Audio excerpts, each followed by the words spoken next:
And you know, you hear in the news, it's often bad news, isn't it? It's always like really bleak. What we really need is a good news story.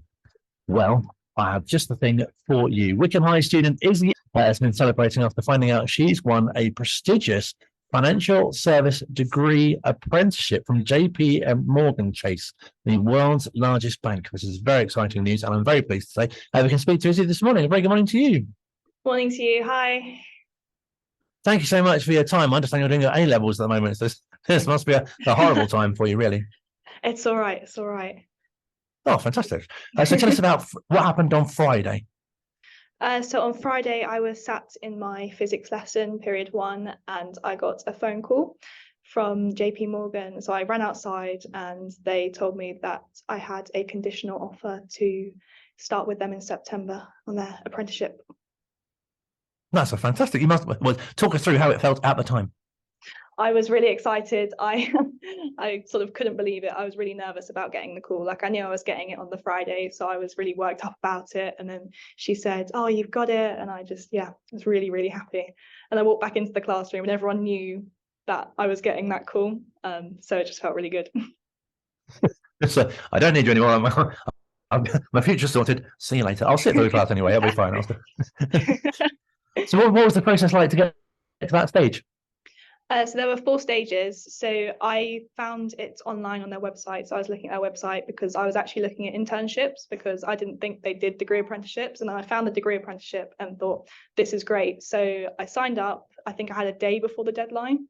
And then 3 days later, they said, oh, we're going to call you, do an interview over the phone. So there was a phone interview, got through that stage. The second interview was an assessment centre in Bournemouth. So I travelled down to Bournemouth, did this assessment. So there was an interview, another interview, and then they kind of assessed us as a team and how we work together. And then the third stage was going back down to Bournemouth, and this was really scary.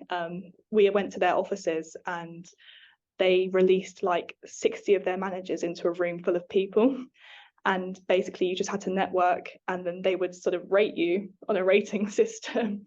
And then after that stage, there was a final interview. So that was another video interview, but it was pre-recorded, and you could record your answers a few times if you needed to. And then, they said yes. It sounds like something from The Apprentice, doesn't it? They released a number of their managers and they had to rate it. Crikey, that must have been quite daunting. But I guess as well, you're really pleased to, on Friday to be able to tell your mum and dad, and also your further maths teacher as well. Yeah, she was really supportive. All my teachers were really supportive during the whole process. In fact, I went to Switzerland with my further maths teacher on a physics trip a few weeks ago, told her all about it then, and she just kept asking me, when do you find out? When do you find out? So it was really nice to just run and tell her as soon as I knew. So you're based in Bournemouth for 4 years. Do you know sort of what's in store? Yes, so I'd be working 4 days a week at JPMorgan in their offices in Bournemouth. And then once a week, we have online seminars with the University of Exeter, which is who I'm doing the degree with. And then every now and again, you travel up to Exeter for a few days, attend some lectures, and then every now and again, they send a professor to come down to Bournemouth to teach us. So it's not the traditional way of doing a degree, but it sounds perfect for a work-life balance. No, absolutely. And what is it that particularly interests you in this sort of subject area?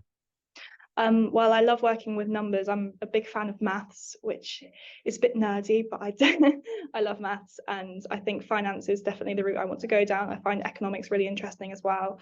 So I think a mixture of those two, and especially in the current state of the economy, I think it's really interesting to actually be involved in what's going on and working with money as well. I was going to say, it sounds like a fantastic time to be sort of moving forward in this sort of sector. Yeah, definitely really exciting. So what's sort of next for you between now and when you start that? It sounds like a really busy time with your A-levels as well. Yeah, so I've got my A-levels coming up, but I've got some holidays booked, and I think I'm really going to learn how to use Excel, because that's something I need to know when I start in September. So that'll be my summer, learning how to use Excel. You're reading quite a lot. Yeah. No, absolutely, but really inspirational as well for other students, I'm sure, both in your year, but also, for those coming up to sort of see what can be achieved. Yeah, definitely. And I think women as well going into these industries is quite rare, but after seeing how many girls actually got into this apprenticeship, it's actually really nice to see that they're really encouraging women entering these industries, because it can be quite daunting, I think, because they have been so male dominated over the past, hundreds of years. So I think, yeah, it's good. No, it's a really good point. You must be so excited to find out what's next. Yes, I'm really excited. Can't wait. Well, it's been brilliant to speak to you. Huge congratulations. I bet the rest of your Friday and your weekend was pretty good as well. Yeah, definitely. Thank you very much. I wish you all the best with your exams and obviously your apprenticeship as well. I look forward to hearing how you get on. Thank you very much. Cheers.